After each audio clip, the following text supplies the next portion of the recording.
Longest run in the tournament among the Big East teams, and the second longest, the 7 years in a row for Villanova. Gary Prager throws the ball in the air. Michael Stevens and Earl Walton, the other officials, and we're underway with Villanova in blue in possession of the ball. Straight up, South Florida. Sean McDonough. Muftal and a foul called on a little reach in by Ron Anderson Jr., redshirt senior from Upper Marlboro, Maryland, who transferred into South Florida from K-State. They have a number of transfers on this University of South Florida team. You know, working with Jay, Sean, we are surrounded on occasion by large bodies. They are big people, Jay.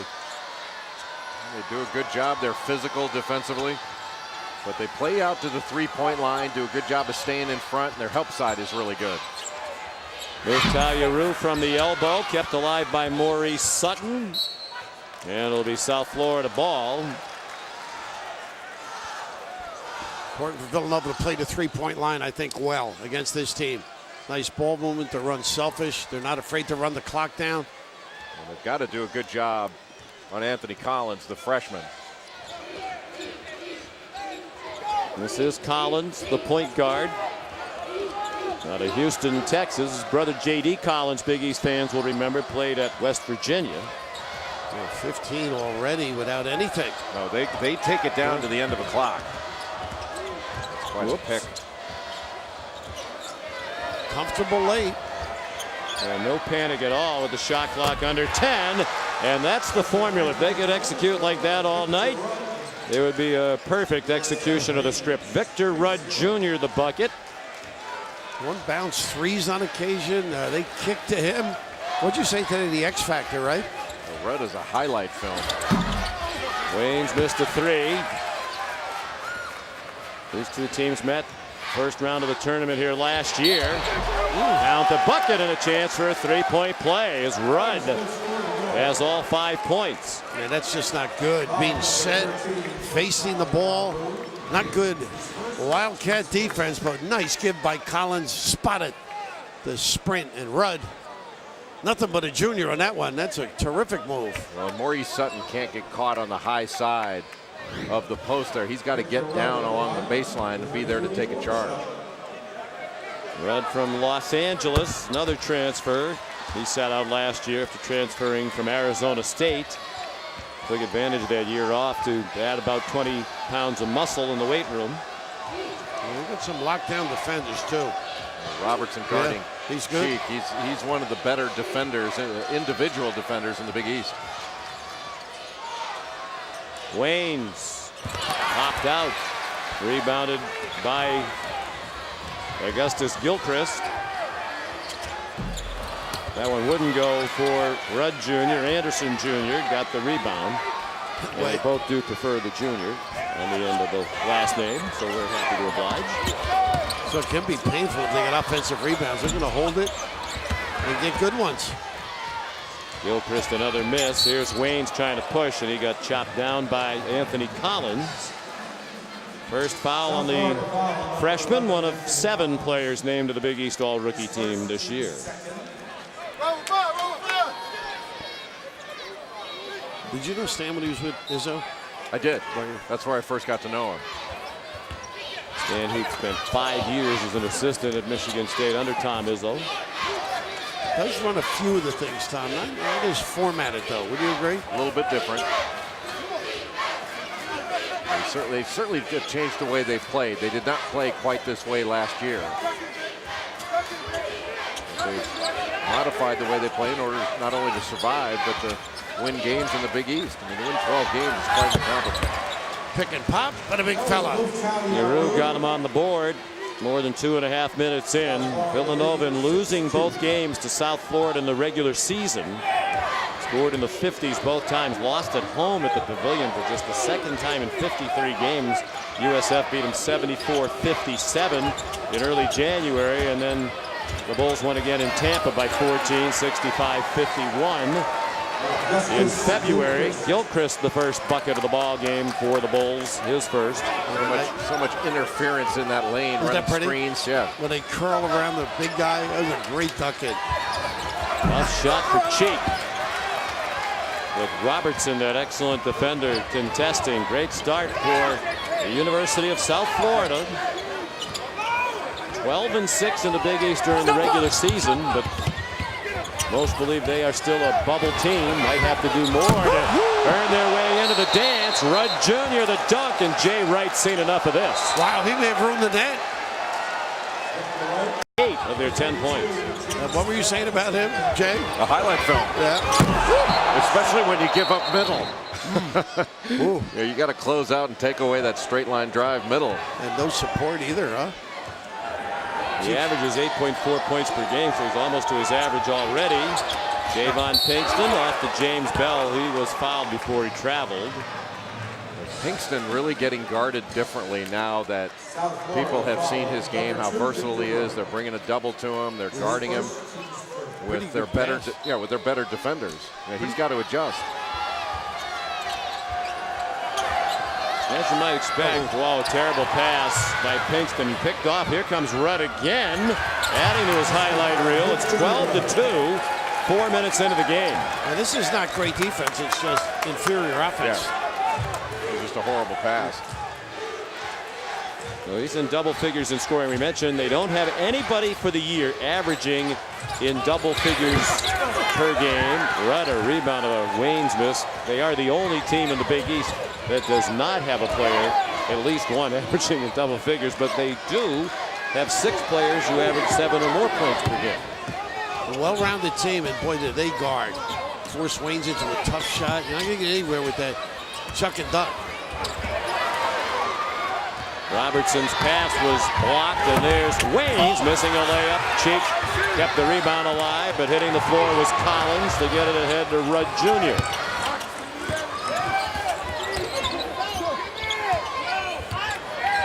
Wayne's, when he's in a situation like that, picks up a foul. He does.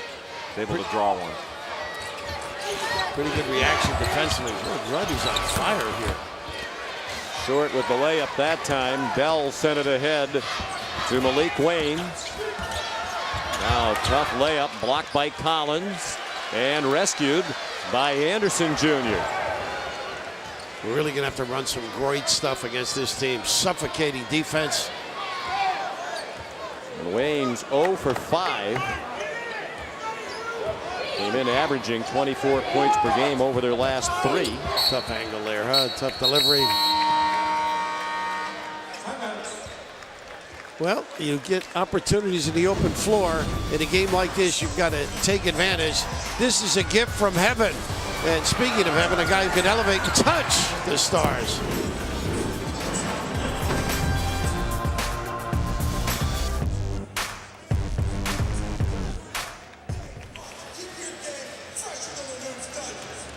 Put together, which I think is the best metric to measure accomplishment of college teams.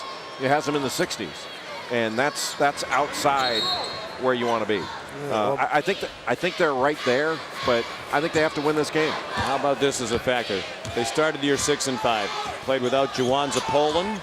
Anthony Collins missed the first 5 games of the year. Augustus Gilchrist missed 3 games with a shoulder injury, all in that stretch. It depends on if you give him credit for that. You know, I don't know what Jeff Hathaway and the committee are going to do with injuries like that.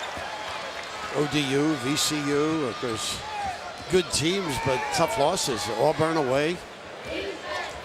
Well, I heard the argument Doug Gottlieb made today about Seton Hall. You have to look at that league record. They were 8-10 in the Big East regular season play and make that a demerit because it was a losing record. Well, shouldn't the flip side be true then for South Florida? Well, they were 12-6. I agree. The league is difficult. It's got to be taken into account. I mean, there are some leagues at the bottom that aren't real strong, and you can end up feasting. It's a tough argument every year. Somebody is going to be unhappy. The bottom line is you have to have beaten some really good teams during the course of the season. You know, if you don't have quality wins, how can you expect to get into the tournament and compete for the national championship?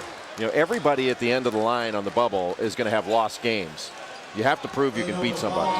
Well, they beat Seton Hall, which might be an NCAA tournament team. They beat Villanova twice. They beat Cincinnati. They beat Louisville. Cincinnati and Louisville are going to be in the NCAA tournament. honestly, I don't think you're going to get a whole lot of credit for beating Villanova this year. No. So really, the wins they're counting on. Or Pitt, right? Yeah, Pitt isn't going to do you any good. And really, what you're counting on is Louisville, Cincinnati, Seton Hall. Jawanza Poland gives them instant offense off the bench with his first bucket. He missed the first 11 games of the year with a back injury. Villanova's familiar with him. He had a season high 20 points in USF's win at Villanova in January. Muftal-Yaru from the corner. Well, they contest every shot, though. Talk about closing out that first game.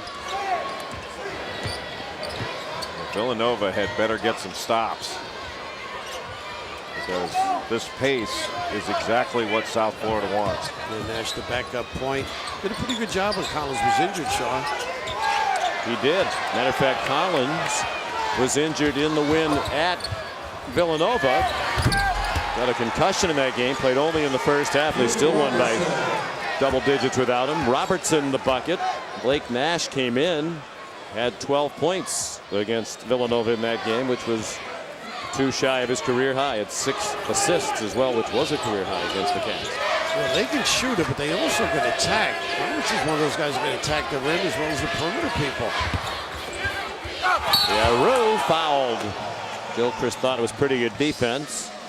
Earl Walton did not agree. Nothing easy. Fitzpatrick trying to help. They are big, bulky, and look at the spacing here. Split the rim, trying to help out. Get some assistance from the top.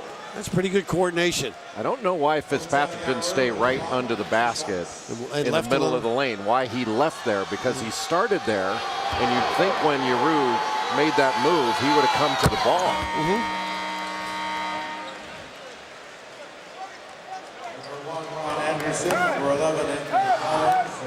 Yaru had a double-double last night in the win over Rutgers, 13 and 12. When you play this pace, it reminds you a little bit of playing a team like Wisconsin or Virginia. It gets you out of rhythm, and it's tough to find that rhythm when you can't get up and down at all. And Villanova's used to getting up and down the floor. Yeah, it's tiring because you really have to guard, too. You have to stay mentally in it for 35 seconds, and then you can't come down and take a quick shot on the other end, or you're going to run down and play 35 seconds more of defense. A little more zone now this trip. Nice ball movement. Deep three made by Collins. 27 from deep. 27%. And that's just his 6th of the year.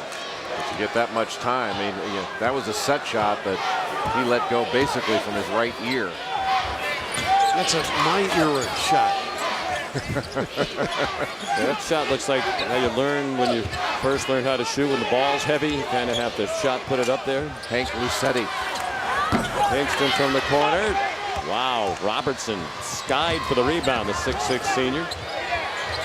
Poland. And the rebound, Yaru. Villanova down by 13 points, nearly 9 minutes in, and Malik Waynes is on the bench, and Kingston charged. Good defense by Ron Anderson Jr. Gotta respect the D there. Javon, I read it. But how about the ability at the other end? We talked about slow. How about the elevation? A little kiss. Very efficient offensively, but they've got a number of guys, even though they don't have a guy that averages in double figures, they've got a number of guys that have had 18, 20, 21 in a game in different games. I think the coaches are having trouble selecting, by the way. 3 out of the corner would not fall for Torlin Fitzpatrick, who is an excellent 3-point shooter, better than 41% for the year, 3rd best in the Big East. Opting for that 2-guard look now. This is where I think Waynes is pretty tough. Ty Johnson, the freshman, point guard in the game, guarded tightly by Jawanza Poland. Now Waynes, who's yet to score, 0 for 6 from the floor. Good pass. To Yaru. Wow. He keeps playing, keeps stepping up. I mentioned last night, I think a big offseason for Yaru. Waynes really has to attack Collins and make him guard. Yaru is all 8 Villanova points. Nobody else has scored midway through the first half for the Wildcats. Cheek, a nice job denying on Poland. behind the back from Collins. Pulling the baseline drive, and he was fouled. Until there. Championship week continues tomorrow. ACC first round action on ESPNU starting at noon. Maryland and Wake Forest. At 2, it's NC State and Boston College. Then the night session, 7 o'clock, Clemson and Virginia Tech. And at 9 Eastern, Miami. Another bubble team that could use a big win. They'll play Georgia Tech.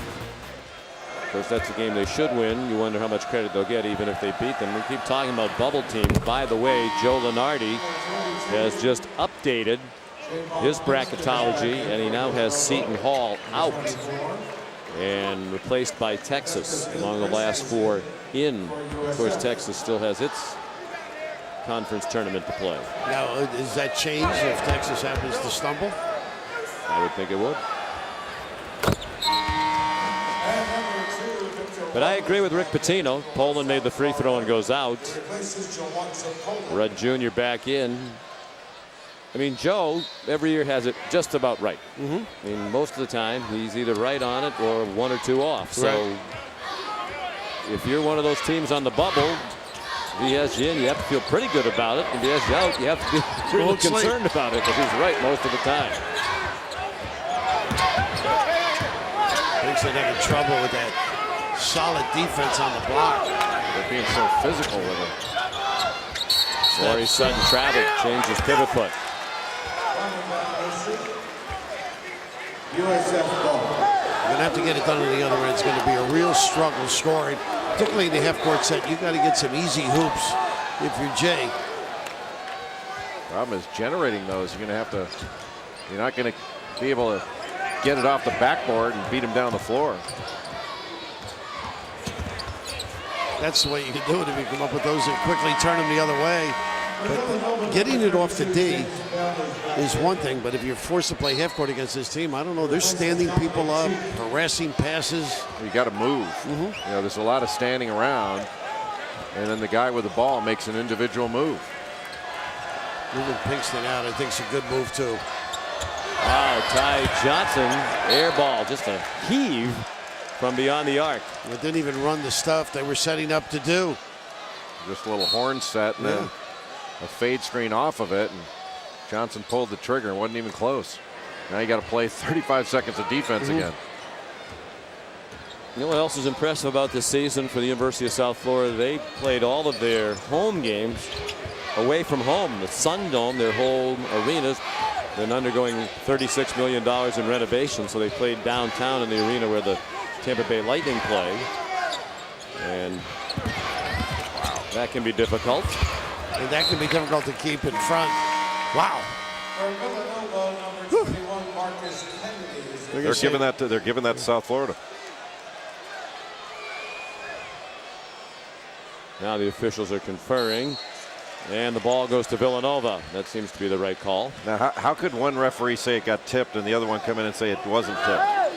If you said it got tipped, how can you? I mean, it wasn't, but how could one guy think it was? It wasn't much, which is about the way Sean tips. Well, I think Michael Stevens, who thought it was tipped, must have thought that was such a bad pass. Yeah, but the only explanation for it was that it could have been tipped. Yeah, I guess my point is, you know, if you're going to call a tip, I think you should see the tip. I think most people would agree. God, with finish. That. Marcus Kennedy, wow, all kinds of chances around the rim. And Rudd the save. But it got turned back to Wings, who's still 0 for 6 from the floor. He does have 3 assists. And he's fouled. And we'll try to get his first points of the night at the line. I think that's the way they got to play. They got to make it an ugly game, I think. Ratty, down and dirty. They're not going to be pretty if they're going to win it for Villanova. 2 fouls now on Augustus Gilchrist. Kennedy had all kinds of chances around the rim. Maybe Waynes will be the first player other than Yaru to score for Villanova. He is. If he makes this one, Villanova can get into a tie with Victor Rudd. You're in a bad mood tonight. It might be late for Jay. He gets cranky after it's 9. Just teasing. He wants his Bosco. Well, Victor Rudd's got 10 points. Well, he has played well, and Villanova has certainly struggled. particularly on that offensive end. Well, 1-2-2 3/4 court pressure here. Not very intense pressure. They pretty much just retreated. Now 2-3 zone. Stan Heath calling a play from the sideline. They screen that zone too, as you see right here. Collins really stays low on that dribble, doesn't he? He does. Anderson Jr. the miss. His dad, Ryan Anderson, played 10 years in the NBA. Wayne's a miss. Rudd the rebound. You should have taken that all the way. Why would you pull up there? The pace is a little better for Villanova, but you're right. Tough angle to deliver it. Rudd Jr. to Anderson Jr. And it's a turnover. The other guy that hasn't been able to find any openings in this game has been Dominic Cheek. Yeah, absolutely. In fact, he's out at this point for that very reason. By the way, I envy you, Jay. You get to work with a gentleman. He's pleasant. He's always upbeat. Reese Davis. Yeah. Guy who takes his time with his pocket square each and every Saturday. Yeah, good things happen to good people. Yes, indeed. That's why I'm here with the two of you. Another blessing. I'd like to see Malik get more people involved, though, Jay. That could help him. They got to move the ball from one side to the other. They stayed all on the right side of the floor. Oh, Marcus Kennedy made a move to get open, threw up a wild shot, rescued by Maurice Sutton. The shot clock did not reset. There was no rim. 2 seconds to shoot. They're not going to get it off. Too late. Wave it off. That's tough for the center, but, I didn't see anybody hollering at him. Hey, shoot it, shoot it. You got to help your partner out. It's like a guy coming up from the rear, you let him know.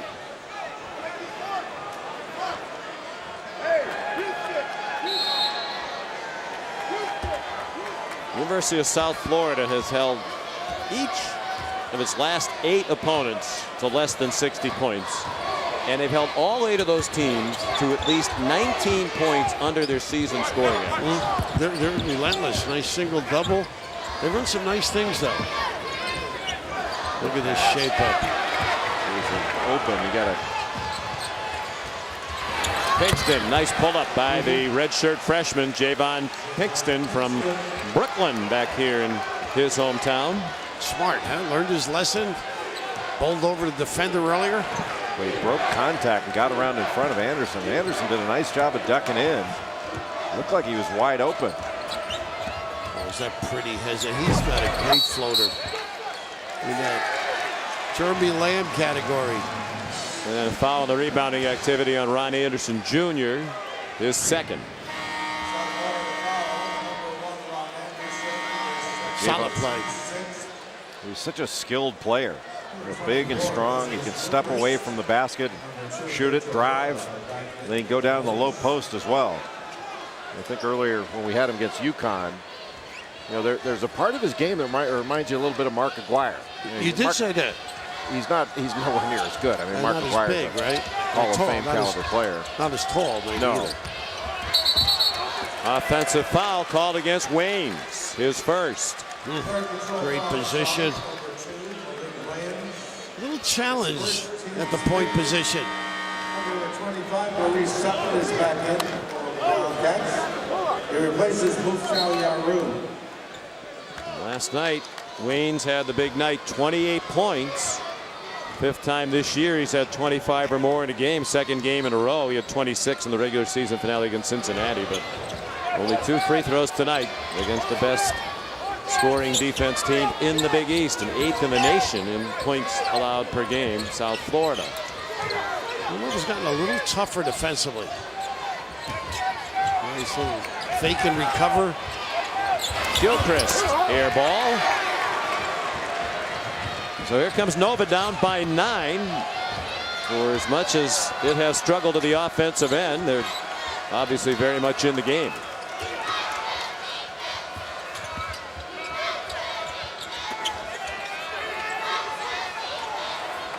Can it get in your head as an offense when you know the other team has the reputation of playing lockdown defense? Yeah, it certainly does. That's why you really have to execute and rely on one another and don't take bad shots. And it's almost like they're afraid to take even pretty good shots because they're anticipating something bad's going to happen. Might be Sutton, Sean, holding on. It is on Maurice, his first. He had a 2-foot shot, but South Florida just so physical with him, bumping him off, and he wasn't able to complete the play because of the contact down low. Now, playing defense like this, Sean, too, it really stresses you because you got to be close to perfection in your half-court stuff. So that's why you got to play the D Villanova's playing now, get them to rush it or turn it over. Nice flip. And the first points in nearly 5.5 minutes for the Bulls. Collins the setup. And Jawanza Poland will have a chance for a 3-point play. 5+ assists a game. Sees, delivers, and a little hang time, Jay. Just able to get into the lane off that staggered ball screen out front. And Poland with a really nice cut in from the corner. And that's really good body balance, body control to finish that play after absorbing the bump. Poland missed the free throw.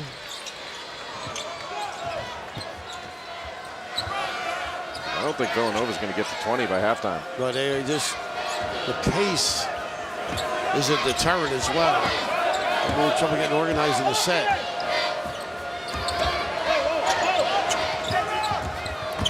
Dominic Cheek, just his second shot of the night, and he was fouled on the arm. You could almost see Jay saying to him, you got to step it up and get involved in this game, Dominique. But Poland did such a nice job there. Just got a piece of the arm as Cheek went up for that jump shot. He was right there and forced him into a difficult shot. Yeah, pretty good use of the bounce, too, here. And the help support there, though, in the lane. He just keeps that hand straight up and doesn't bring it down. There wasn't a lot of contact, but you got to protect the shooter. Cheek didn't give them much last night either. He scored just 2 points. Took only 3 shots from the floor in their win over Rutgers. Sutton back in for Yeru. Dominic Cheek, a junior now from Jersey City.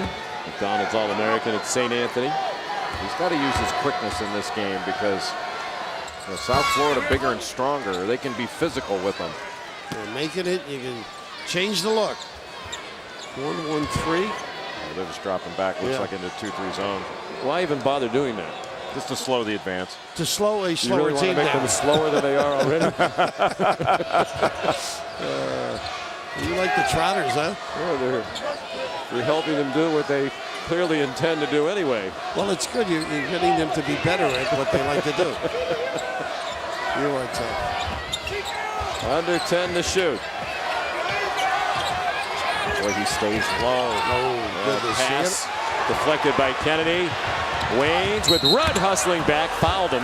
No argument from Rudd, so apparently he got a piece of him, and it'll be a 2-shot opportunity for the Wildcats, and the second foul against Victor Rudd Jr. Would you be happy if I did that to you on a fast break and you're wide open? I'd like you to give it to me. I don't think you're happy with me any. Basketball fever. There is President Genshaft. It's Joe Madden, the ultra-popular manager of the Tampa Bay Rays and one of the all-time good guys. He's been wearing in spring training the last few days, and South Florida really appreciated the shout out from Joe Madden, who's about as popular as you can be in the Tampa Bay area with good reason. Great guy and done an unbelievable job with the Rays. Is he in the Belichick category? Different sport, obviously, but you know the people just think of him cerebrally. Well, he is, and I like Bill Belichick and think he has an underrated personality, by the way, but Joe is a much more effervescent personality than Bill Belichick. He was an old teammate, by the way, of Tom O'Jackson, close to commissioner of the Big East.